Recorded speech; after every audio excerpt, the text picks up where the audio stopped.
PhD in history from the University of Pennsylvania. She is the author of 2 books, one which we will be discussing tonight, First Family, George Washington's Heirs and the Making of America, and Founding Friendships, Friendships Between Men and Women in the Early American Republic. She's also an author of articles and book reviews in scholarly journals and popular magazine websites like Smithsonian Magazine, Time, and The Atlantic.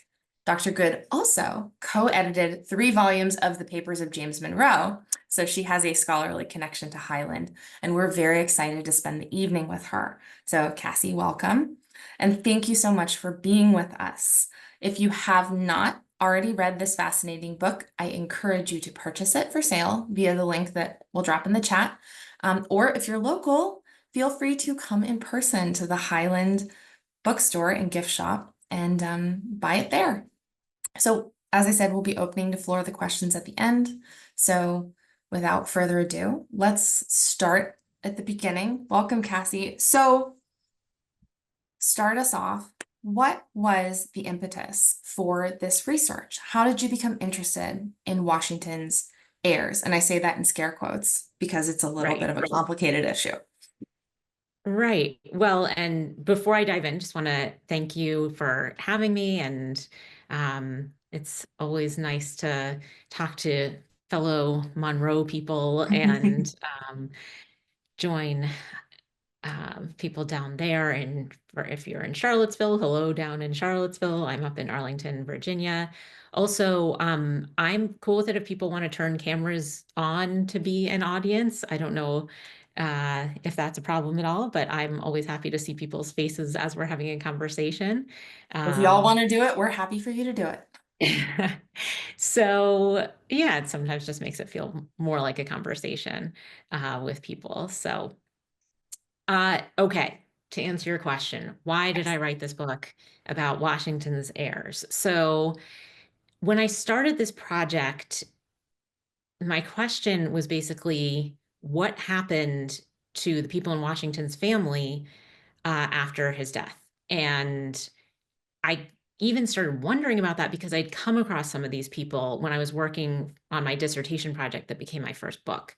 I had come across Bushrod Washington, who was memorable just based on his first name. Yeah. Named Bushrod. Yes, there's a fox that lives at the library at Mount Vernon that gets called Bushrod. And then came across Eliza Custis and Nellie Custis. And when I was trying to figure out who they were, I was just looking and it's like, wait, I didn't realize that Washington helped raise any children.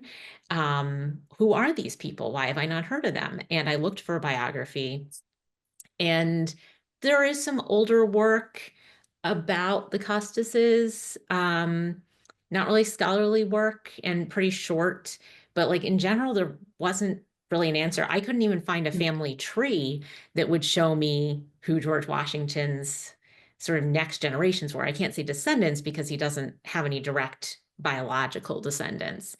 Which is And kind of a central thing to kick off this right. And research. this is part of, yeah, this is part of why people feel comfortable with having him as the first president is, he doesn't have a direct heir that could take over like, like a king with Yeah, he a can't do successor. monarchy.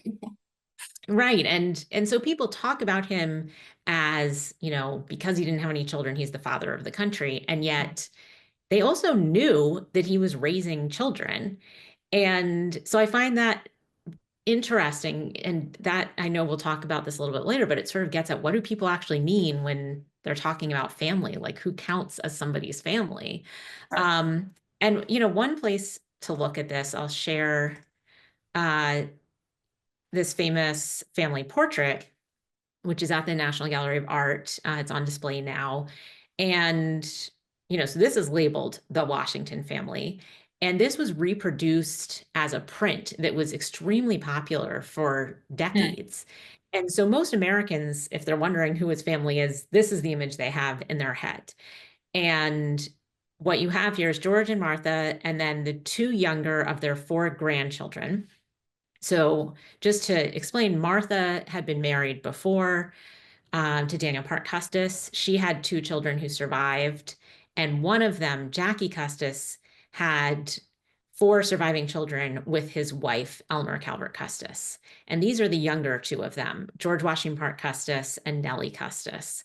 And they were the ones that were raised with George and Martha. They were essentially adopted. Legal adoption didn't really exist yet, but they were raised by George and Martha. And then they had two older sisters, Eliza and Patty, who we'll also talk about, that while they're not in this image, because they were sort of around in Philadelphia in the Capitol in the 1790s during the presidency, people did know who they were Mhm. and did see them as famous. And so ultimately what I discovered was that like the heirs of George Washington were people that had no blood relation to him at all. It was really these Custis step grandchildren. And that's partially through choices they made to present themselves as his heirs. It was not an accident that they became known to the public as Washington's family. And that Washington's family, Bushrod and who's the last one, John Augustine, don't become known to the public. The people who have a blood relation to Washington seem pretty content to be. I mean, Bushrod Washington is on the Supreme Court, but they're not courting this, the kind of the magic of Washington in the same way. Yeah. And I mean, they have the last name, you would think, right? Sure. That people would automatically sort of look to them. And Bushrod is the one who inherits Mount Vernon. And so he has that. But Bushrod doesn't really want to be known as George Washington's nephew necessarily. Mhm. In his obituary, it doesn't even mention his relationship to George So Washington. crazy. And yeah, and then, he also did not have any children. So his nephew and then that nephew's son are the ones that inherit it Okay. and are the last owners, John Augustine Washington, the second and third. And again, these are people who are sort of like, if they didn't have Mount Vernon, people really wouldn't know who they were. People sort of knew who they were Yeah. from visiting Mount Vernon, and sometimes meeting them. But these were not people who really wanted to be famous as George Washington's family, whereas the Custises clearly wanted that. That is something that they reminded people of constantly. And that's a core or through line of the book is kind of chasing that uh moment of time, particularly with Nellie and Wash, when they were the first family in the president's house in Philadelphia, in the center of everything. But let's walk back. We've seen Nellie and Wash in this image. Um, but give us a brief introduction to these four young and then older people, but these four step grandchildren. And not just that, but in relation to them, what different modes of relationship you unpack in this book, because it's about the siblings, or I should say, it follows the siblings as kind of the connecting characters, but it's about a lot of modes of family and relation, whether it's blood, whether it's this pseudo adoption, or whether it is, the enslaved population and many of the people who might have been related to the Custis boys or men, I should say. Yeah, and actually I should go back because I sort of skipped over talking about one person in that Washington family portrait, which is Mhm. the enslaved man who is sort of in the shadows here. And part of why he's hard to make out is that apparently years ago this painting was cleaned and Oh they no. basically there was a cleaning and a retouching of the face, and we don't actually know what the original face looked like. There is another version of this that's a study for the painting at Winterthur, and that gives us some hints, but there's been a lot of discussion about who this person even is. When Edward Savage published this as a print with the label The Washington Family, he doesn't even mention that there's, like, he mentions the names of all four of the white people in it. But for him, in a lot of ways, I don't think that he's even thinking about the specific identity of this person. In a way, this is somebody there, to show the wealth of the Washingtons. Um, and, it's accurate in the sense that wherever they were, even in, their private home, there were always enslaved people around. I mean, at Mount Vernon, when they're in Philadelphia, no matter where they are, there are always enslaved people there. And a number of them are owned by the Custis estate. And Martha brings her dower share, basically, of people from the Custis estate to Mount Vernon, which is like around 84 people. And then those individuals will then get, and their descendants end up getting split up between the 4 Custis children. And we can talk a little bit later, a few of those enslaved people, there are people also that are related to the white Custises, and including a very likely half brother of theirs named William Costin. So we talk about these 4 Custis siblings, but then there's this other person that is probably their 5th sibling. So just to get us to the actual Custises, Eliza is the one who's first in 1776. And she is, let's see, let me go through these slides just to give you, I mean, I always like showing people this portrait of Eliza because you get a really good sense of what she's like from this portrait, right? I mean, that crossed arm and strong gaze at us from Gilbert Stuart, that is not normal in a portrait, even of a man at this point. And especially not a woman. She's a teenager when he paints this. Like, she is feisty. And that's her house, although like not really the original of the house, one of the houses she lived in. The next sibling, Martha Custis Peter, this is actually her as a much older woman with one of her granddaughters. And if anybody's familiar with Tudor Place, that is the house that the Peter family built, or had built, I should say, in Georgetown. And they also had estates, plantations basically in Maryland.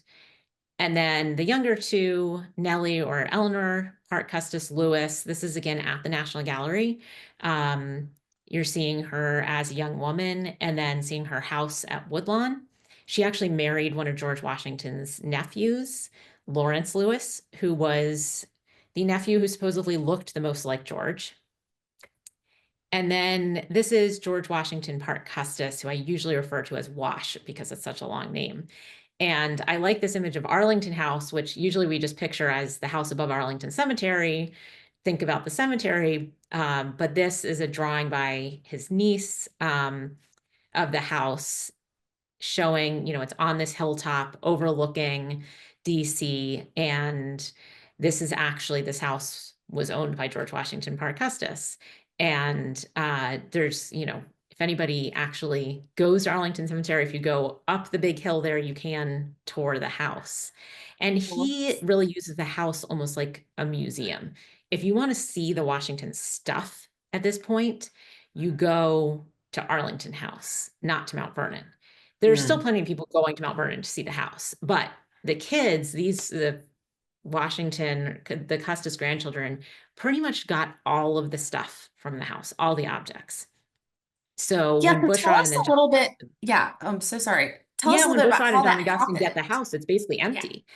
Right. Yeah, so this is because of a clause in Martha Washington's will. So when George dies, Martha inherits everything in the house.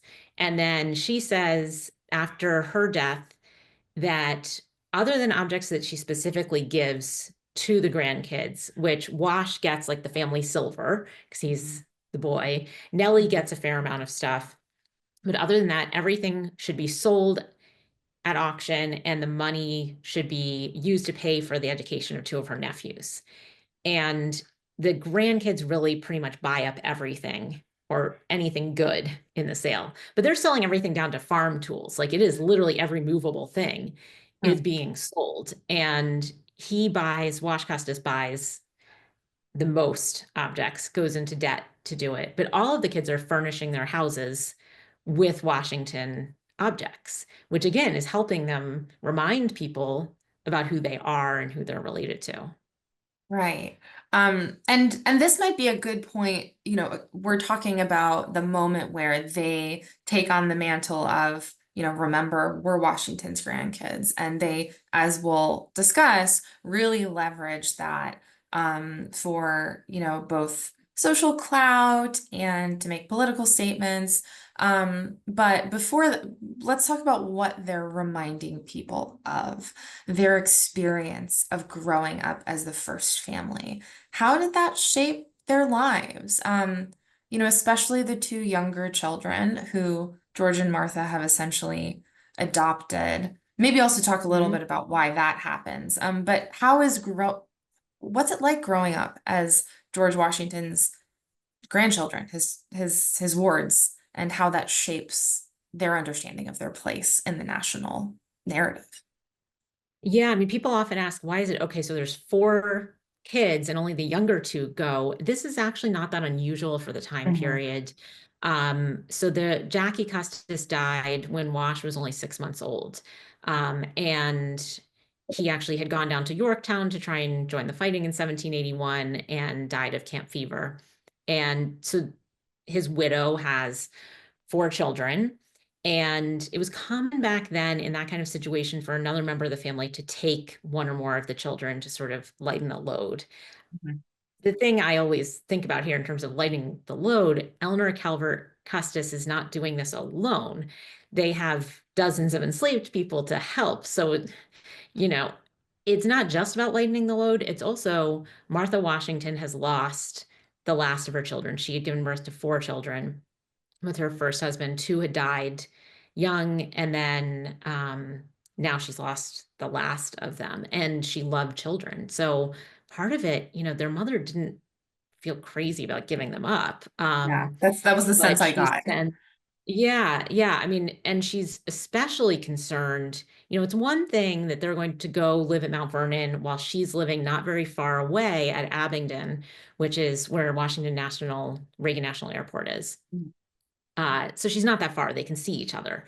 But when Washington becomes president and they go to Philadelphia, that's where she's upset that they're going. She thinks Martha spoils them, which, I mean, Martha does kind of spoil It them. sounds like it. Uh, and so they're going to be, you know, pretty far away. Philadelphia now isn't that far away from Mount Vernon, but then it was.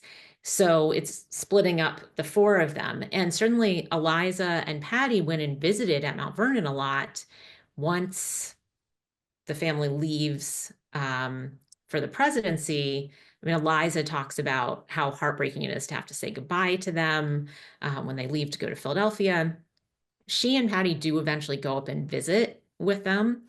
And they are going back and forth. They're not gone all year, but it really does split things up for the kids. And so, they're living in Philadelphia with the best possible schools, tutors, resources available. The younger kids, after their mom remarry, or the older two daughters, after their mother remarries and has a ton more children, they Many move farther children. out. Yeah, she had a lot of children. They moved farther out into what's now Fairfax County, near around like Annandale, and they're really isolated. So they don't have access to the same resources as their siblings. And Eliza has, a little like autobiography where she talks about how she wanted to learn the same things a boy would learn, and they tell her like, no, no, no, that's not going to happen. You're a girl. They clearly are decently educated. They're good writers. Their father had a pretty big library, but in terms of, the kind of access to education that Nellie and Wash had, Wash never takes advantage of it particularly. Nellie really does. She is very skilled artist. Here, I'll show us Nellie again. Yeah, and there's She's a couple. Are the pictures in your book? Oh no, they're Mary Anna Custis's. Oh, yes. Yeah. Wash's daughter actually is a pretty good artist. Wash Yeah, they're thinks of himself as an artist and does these massive canvases of scenes of the Revolution with George Washington that are really not very good. You can see those at Arlington House now. But Nellie actually is a good artist and very skilled musician.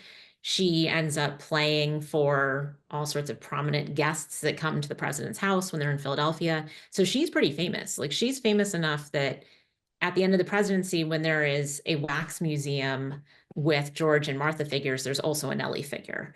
So Wow. this is she's definitely famous. And so she has to work at that fame a little bit less afterwards. Whereas Eliza and Patty, I mean, Eliza is constantly telling people she was Washington's best loved child. And, if he played favorites, I always say if he played favorites, it was Nellie, not Eliza. Obviously. But she felt very close to George and Martha. Eliza did. We don't have very many of Patty's writings, so it's harder to know. We Mm, know she's often described as being pretty snobby, and certainly thought highly of herself. She's not as well connected as the siblings, in part because she's such a high federalist politically right. Yeah. that she just cannot handle Democratic Republicans, basically. And so once the Federalists are gone, she's sort of out of political life, Yeah. even though, I mean, Um, she's close by. yeah, and this is, I mean, so it's what it really seems like, sorry, I'm relocating a cat. What it really seems like is that despite the fact that Eliza and Patty are not growing up in the center of everything, they're not, playing their piano when Alexander Hamilton's going up the stairs to the president's office. They're not, spending time with George Washington Lafayette when he is living with Washington for a couple months while his father is still in prison in Europe. But they still don't seem to have a problem leveraging the Washington legacy for social gain. And, maybe this is a good time to talk about how do they do that? How do they build this, legend of Washington in a way that elevates them? And I say they, I mean all four of the children, but I'm especially thinking of the girls because, they're trying to operate politically or at least um, participate politically without having the same rights like Wash to make public speeches, to vote, to Yeah. hold public office. How are they doing this instead? What are they using? Yeah, I mean, I think if Eliza or Nellie could have voted or run for office, they would have been much better in that capacity than Wash. Um, It sounds like it. and Yeah. yeah, I mean, Eliza was very engaged politically. Part of her sort of advantage here is she marries this guy, Thomas Law, who is an investor in the new capital city. And they are living pretty close to Capitol Hill, basically on Capitol Hill, at the beginning of their marriage, right as the city is starting in 1800 until they separate in 1804. And so their house is like where all sorts of congressmen and senators are hanging out. So she has proximity access. She's good friends with Aaron Burr. She's the only one who's Democratic Republican out of the siblings. And so she actually has that kind of advantage. They're running the city in a lot of ways. And so she is friends with them, with James and Dolly Madison. And so she also in letters expresses her opinion pretty strongly on political matters, says what she would do. Nellie does some of that. And Nellie, says at one point, I mean, both of them sort of gesture at this idea that if they could join the army and fight for the country, they would do it. Right.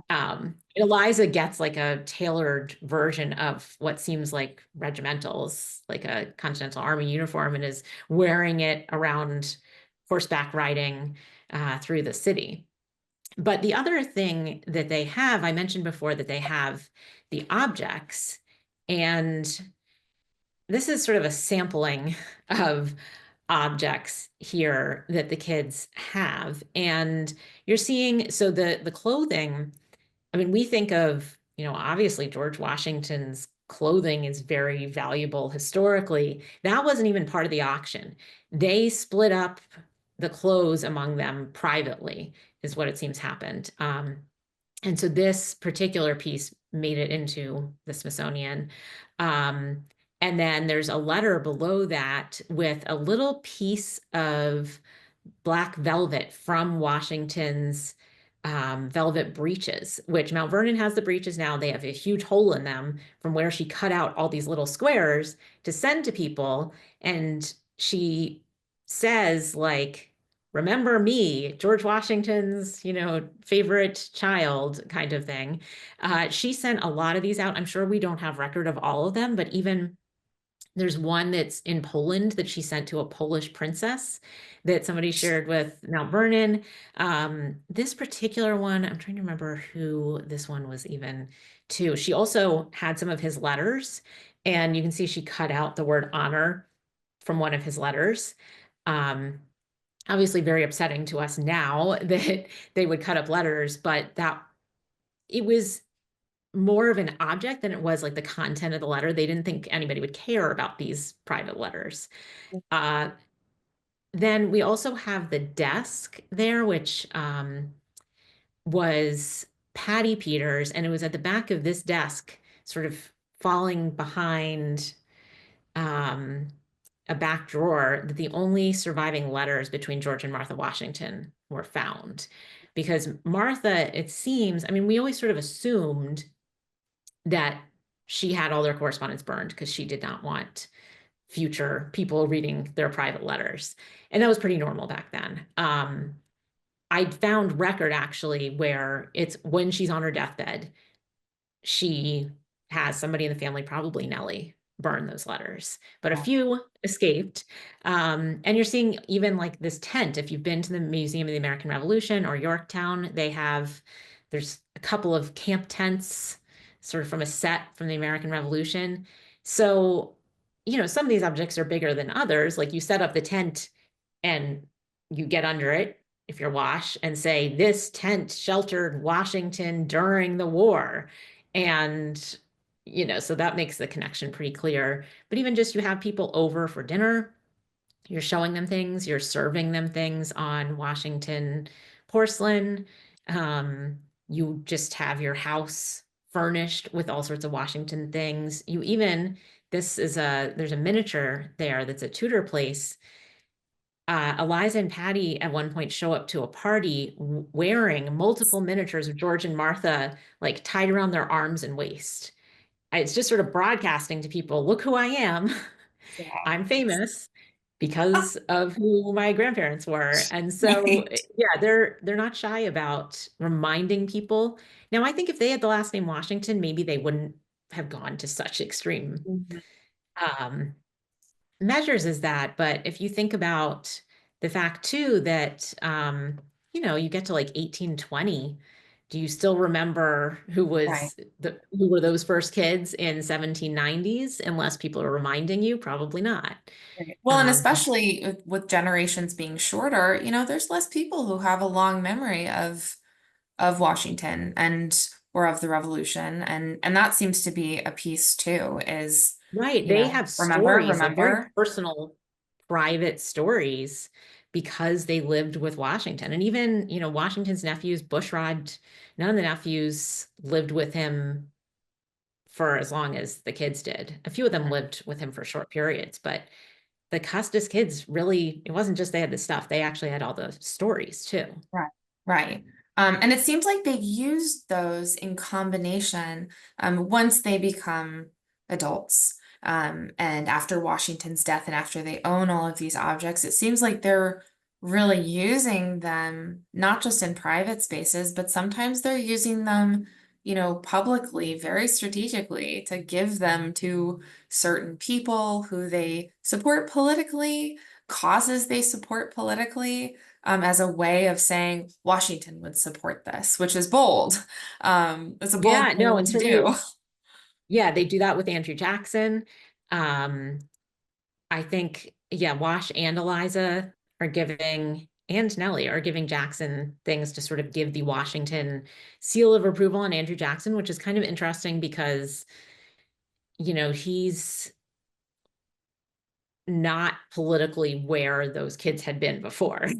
This is Oh, not a natural fit for them politically. I mean, Patty doesn't seem to have supported Jackson, but she also, sends a Washington object to a Federalist group at one point during the War of 1812, yeah. to a Federalist group in Boston, which means she's sending it to people who oppose the war. Um, and she's saying, basically, this is the Washington family seal of approval on your position on the War of 1812. Mhm. And the Washington newspapers, the DC newspapers, are like, I don't think so. So, they had certain partisan messages they were trying to get through.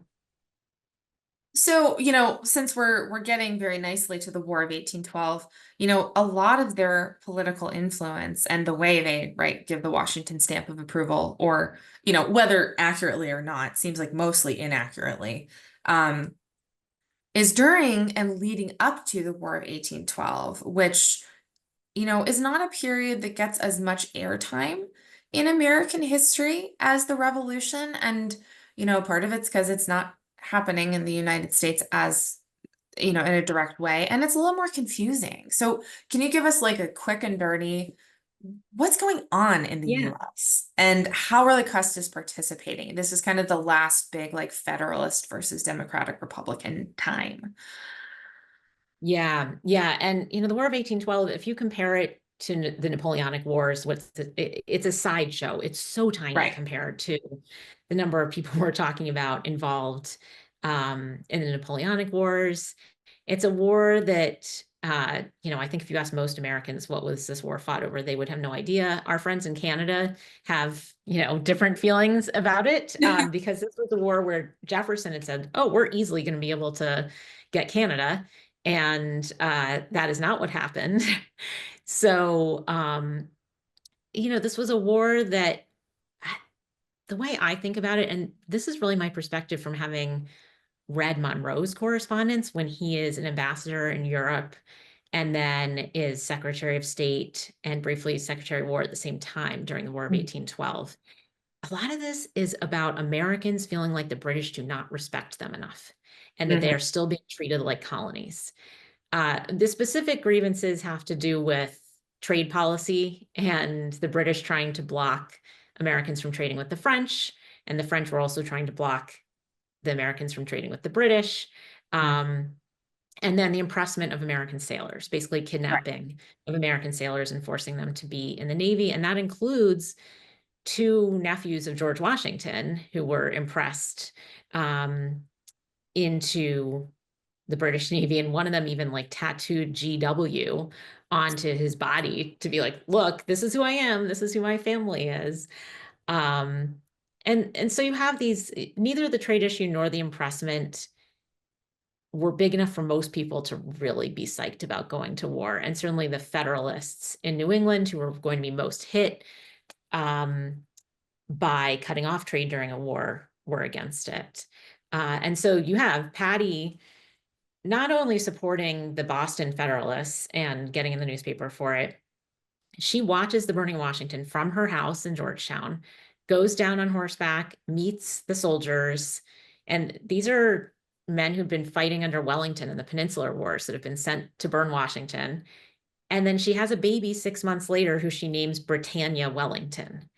So that gives you some sense of How just much, how how much she British. loved the British. Yeah, I mean, it's kind of remarkable that George Washington's step-granddaughter would name a child Britannia. She did have another named America, to be fair. But yeah, Britannia, it was clearly a political message. Sure. Wash wanted to join the fighting, and Madison kind of turned him down, but he ends up at Bladensburg manning a cannon. He also goes to the White House to make sure that they are protecting the Gilbert Stuart Lansdowne portrait, Sure. which we know Dolly Madison saves, but the story is that he actually stops by to make sure that's being taken care of. Um, and there are contemporary, like I think the story is convincing that he does that. Eliza is mostly in Philadelphia during the war, doesn't think Madison's doing a great job. Nellie writes a poem about what a wimp Madison is. Like Madison does not handle things well. Like the fact the capital city got burned was embarrassing. So yeah, they all have something to say about what's happening, want to play a part in the public discourse around it. And in fact, Patty says one of the British soldiers told her if Washington was president, they never would have burned the city. So it all comes back to Washington for them. Right, right. Um, this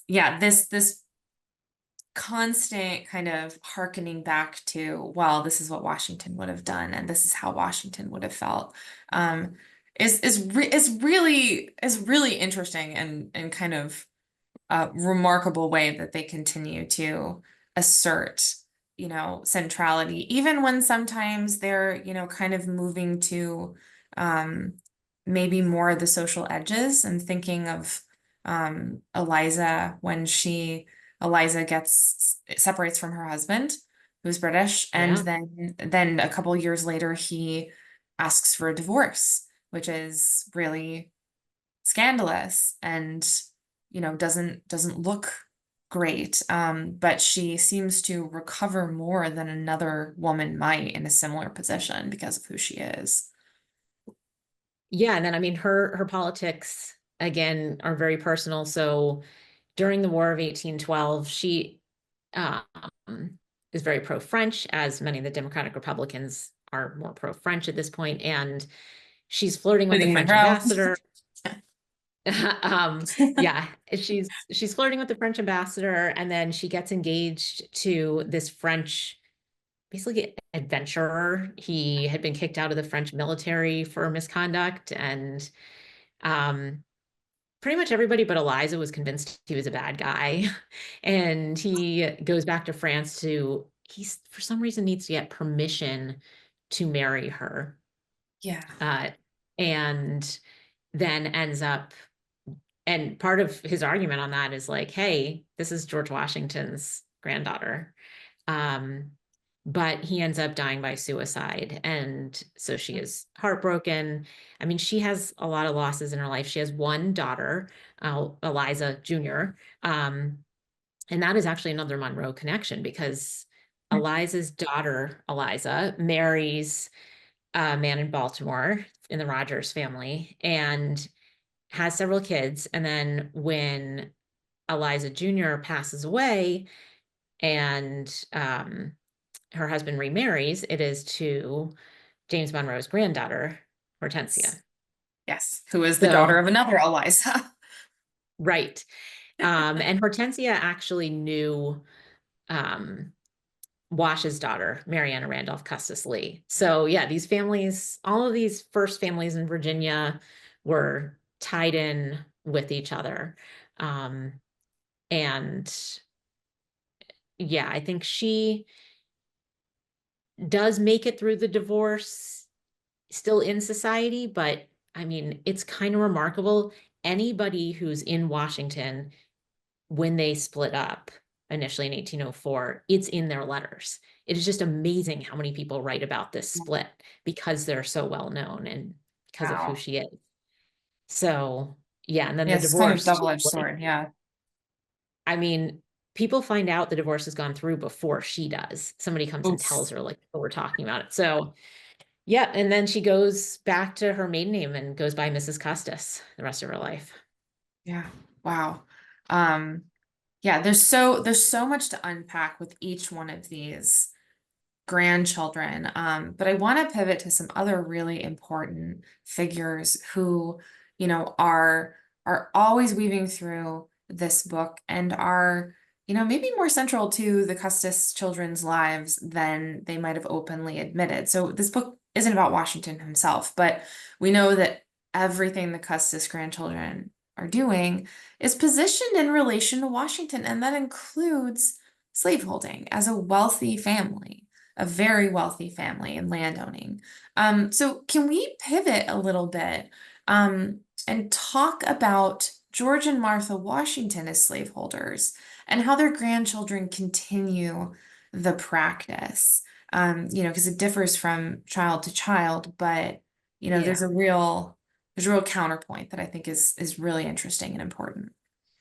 Yeah, and I think a lot of people if they know about George Washington's slavery, they know that he emancipated the people he owned at Mount Vernon. And then it's kind of surprising to find out that actually more than half the people at Mount Vernon were not freed in his will because he didn't own them. There were some people he rented, and then there were the people enslaved by the Custis estate at that point, which by the time that that Martha dies, we're talking like around 160 people, and they're intermarried with the people that George Washington owned. And he was concerned about this. Like, he knew this was going to be a problem.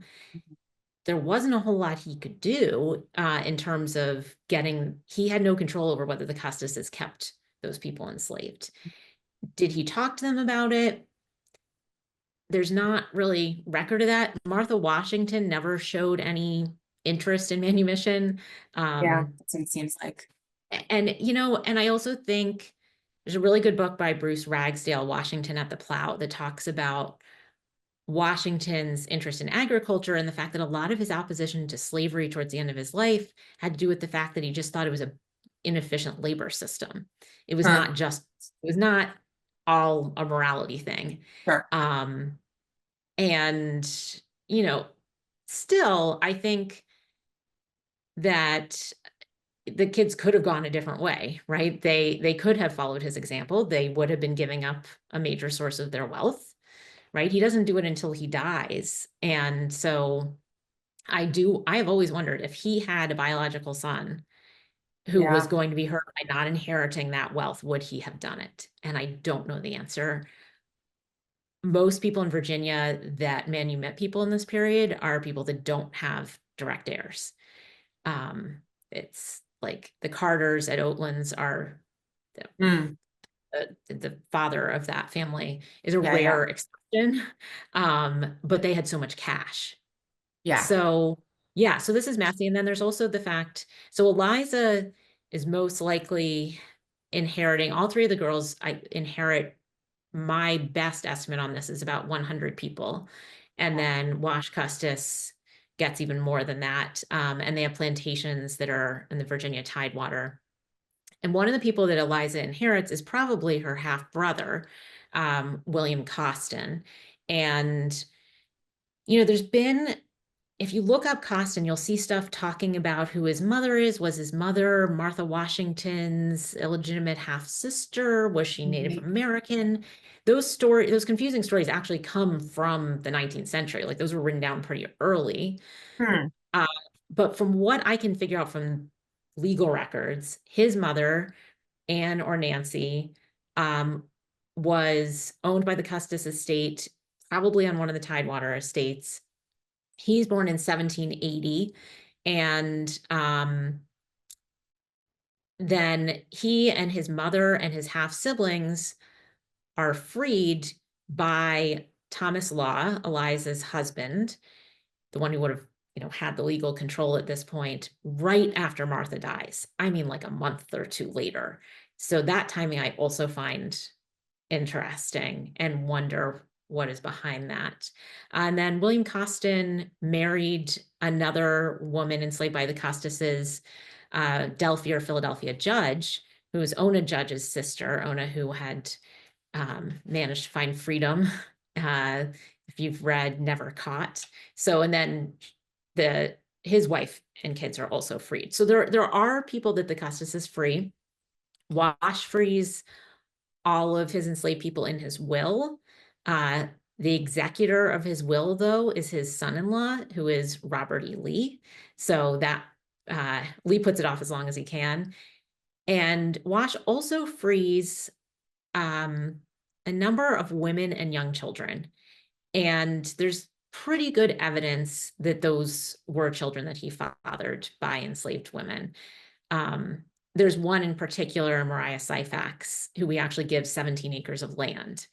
And, and apparently she got married in Arlington House, in his house.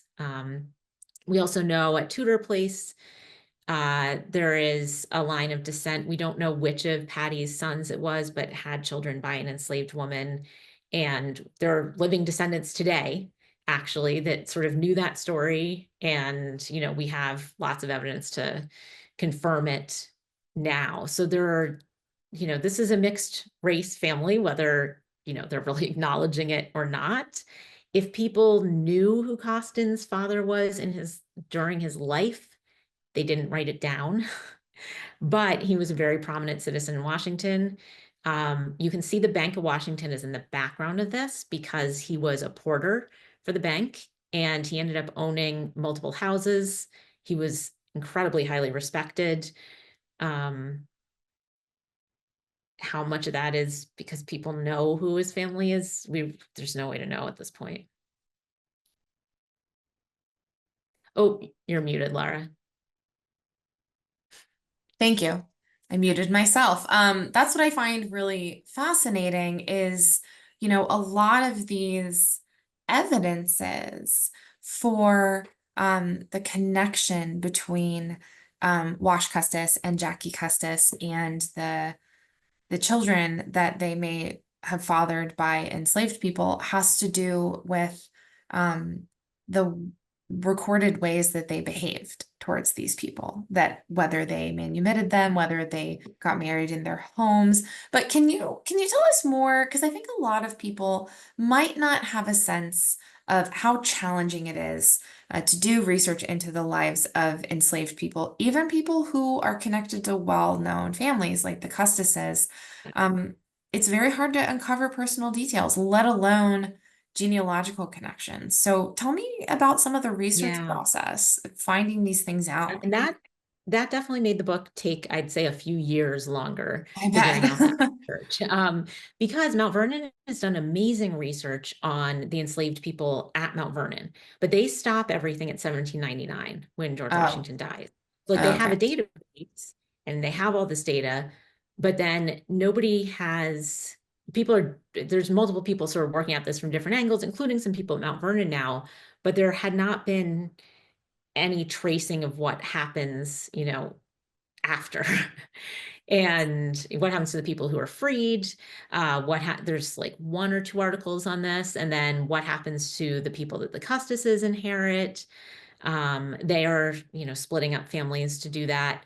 We have, oh, and I think you have the link for the dower list, or I maybe I had believe said I I would do. share that, but I can You did. probably And you know what? I also dropped the link on Costin. Yeah, because the yes, the argument link on on Costin if Costin people are interested. and his ancestry is really complicated and took me a very long time to piece together. We have to look at sort of obscure legal records sometimes. I mean, one key thing for unpacking his story was a contract that his mother wrote to transfer all of her property to him. Hmm. Um, and that actually gives us the mother's last name and gives us some other information. Freed Black people also had to register with their local government in DC and Virginia. And so we have some records from that where they'd say who had enslaved and then manumitted them. But unlike George Washington, the Custis kids, if they were good record keepers, and honestly, I suspect they were not, those records don't survive. So we do not have lists of enslaved people the way you have from George Washington Wow. or from Jefferson.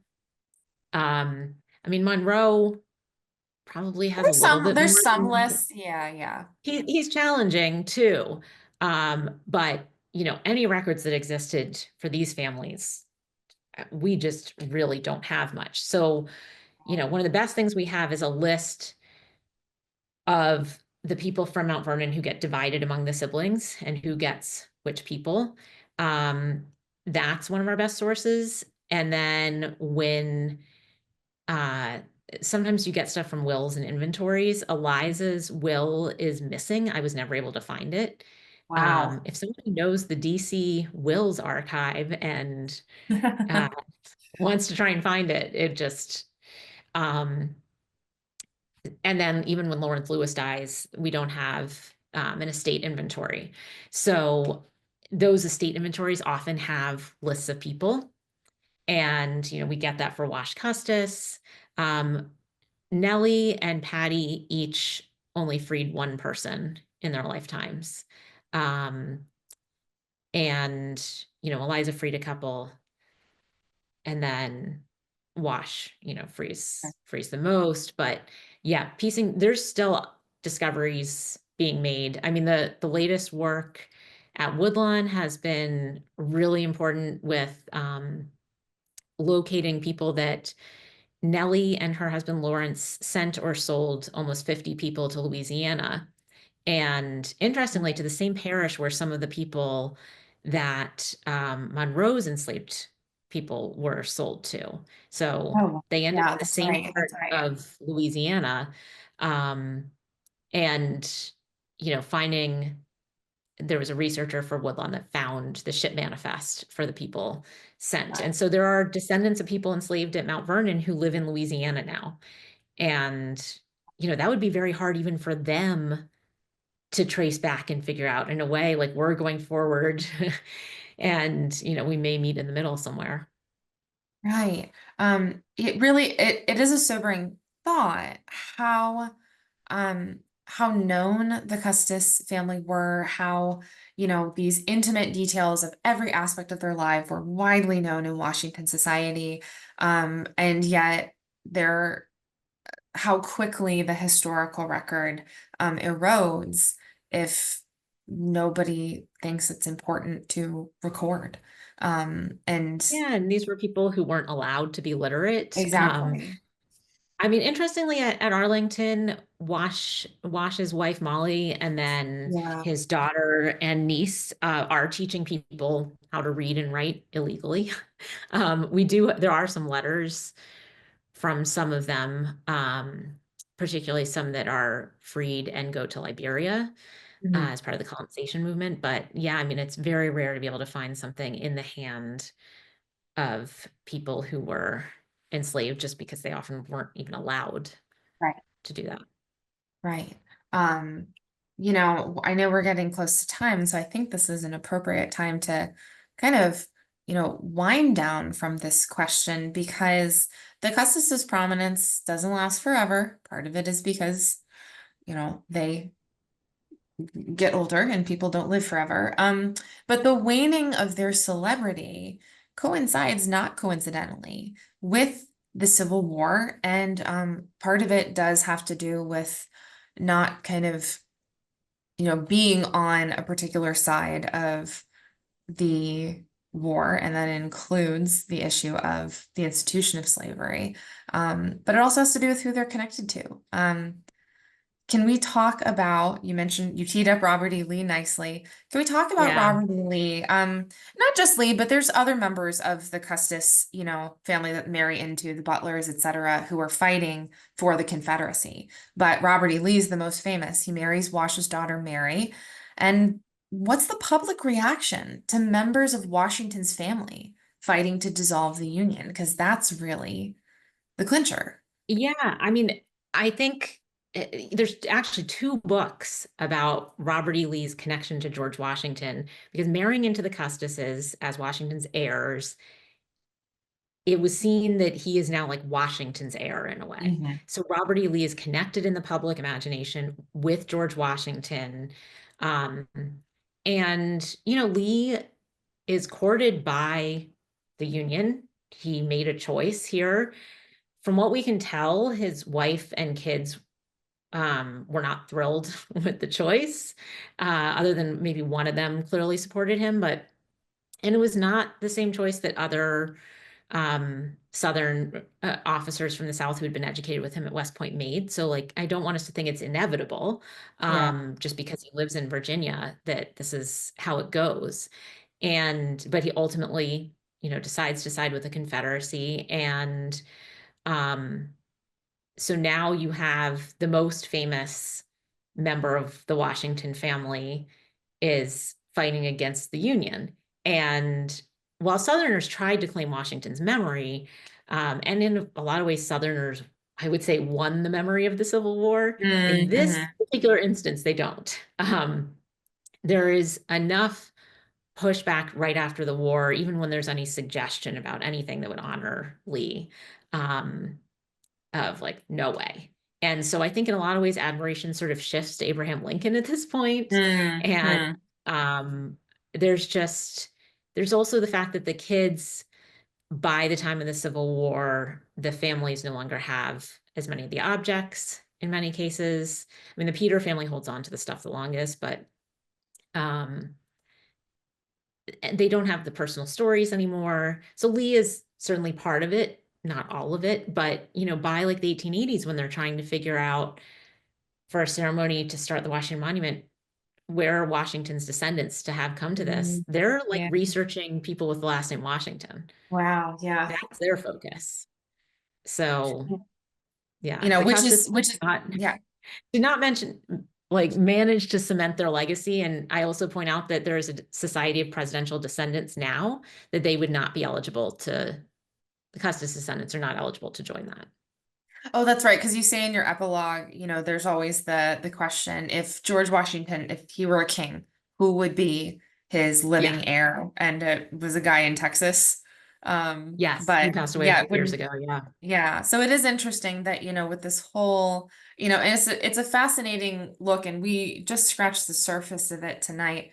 But there's so much sort of intricate detail in how, in how Washington's memory and recollections of him and his stuff are really woven into this shorthand for a national identity that you really get into such amazing detail on in this book. But at the end of the day, it kind of ironically comes back to that name, right? That blood name, and not having the Washington name seems to, like, that's what slips away.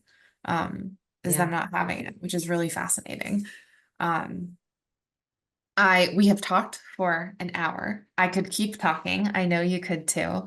But I want to take a beat and check the chat because I haven't checked the chat. But also to open up the floor to questions for Cassie, and I'll do the job of unmuting you, but feel free to drop it in the chat if you would not like to ask it in person, but you're certainly welcome to. If you want to raise your hand, we'll call on you. I'm just going to get the link for the division list from Mount Vernon. Oh, awesome. Thank you.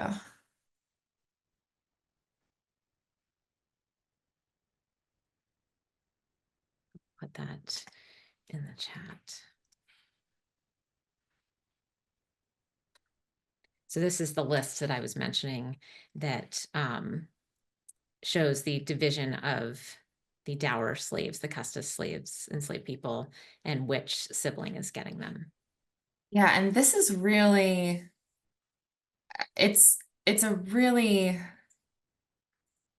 it's a lot to look at because they are dividing up the dower slaves as they're calling them at the time, just kind of piecemeal. They're not paying attention to, there's kinship structures in place. They're not paying attention to the age of people necessarily. They're just dividing them up along with the rest of the property. And I see there's a question about Lafayette. So I actually have a whole chapter in the book on Yeah. visit that, we're celebrating the anniversary of 24 and 25. And yeah, I mean, Lafayette had met the Custis children when they were very young, when he was here in the 1780s. And then he stays in touch with them. They see him as a sort of father figure. There's a lot of letters back and forth between them, which interestingly are at Cornell University.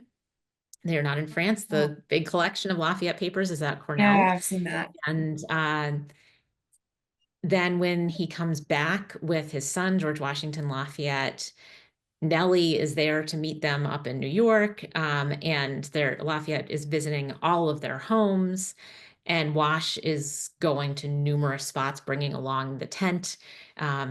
There's an enslaved man, Philip Lee, who is carrying the tent to the different places to set up for Lafayette to go into. And there's also a piece, if you go over to Mount Vernon, they have a piece that they recently acquired that is part needlework and part painting of Lafayette's visit to the tomb of Washington. And it's a really interesting piece. There's still a lot of mysteries about it, but it is worth taking a look at if you go to Mount Vernon.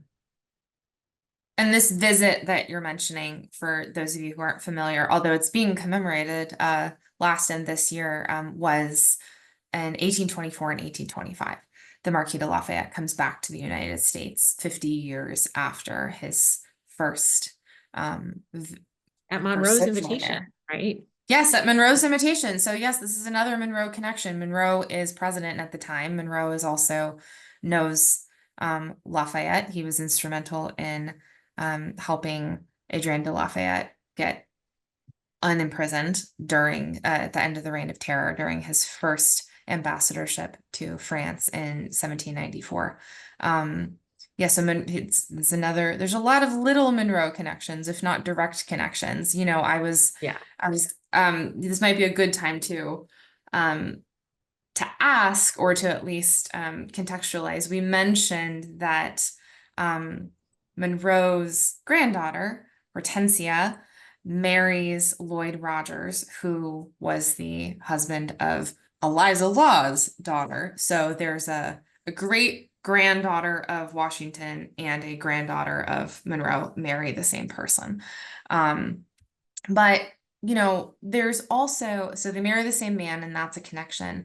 But some people in the audience might be aware that there is some recent research and some ongoing research going on into Eliza Monroe Hay, Monroe's daughter, later years, that is dramatically adding to our understanding of the limited knowledge about her. But one of the things that we do know, and that Cassie can contextualize more for us, is that she was kind of solidifying the protocols of the First Lady duties at the White House in place of her mother, who was often ill. And the way that the social rules changed kind of caused a lot of ripples. The Monroes are not necessarily friendly with the Custises, but they are operating in the same Washington society. So can we talk, maybe go back to, you know, the part of this book that talks about Washington society and protocol and presidential Yeah. visitation? And I mean, Dolly Madison had sort of been getting things established in a new way. And then when the Monroes come and want things to be more European manners, Mhm. it turns a lot of people off. And the Custis, they don't have a whole lot to say in general about the Monroes. I think they just don't Right. know them very Yeah. well. And I'm sure that they interacted with them at parties. Nellie was in town some. Eliza is sort of out of the loop a little bit more at this point. Wash would have been at the inaugurations because he went to every So inauguration. But yeah, this is, I mean, they ended up having to have a cabinet meeting over etiquette issues because yes. this is such an important problem to deal with. And so the Custis is, it's kind of surprising to me that that I did not come across any remarks about that. But I think that none of the women are in DC as much around the Monroe presidency. And Wash usually is not concerned with those kind of things. Yeah, the comments we seem to see about social particulars and whether or not they are approved of seem to come from the Custis women. And those are valuable letters. Any other questions, any other hands raised? I'm scrolling through the chat to make sure I don't miss anything.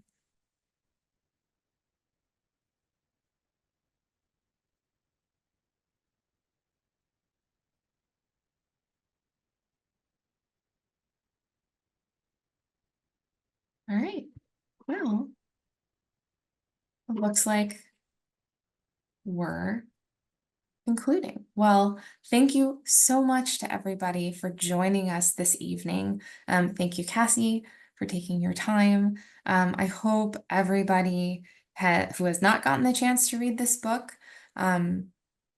check it out. It's one of so many ways to get, you know, rich, granular detail about this period of American history and this family, who, you know, doesn't necessarily look like you might expect from the title. So with that, I think I'll stop the recording. And if you'd like to ask an additional question off the record, you're certainly welcome to. But otherwise, thank you for being with us.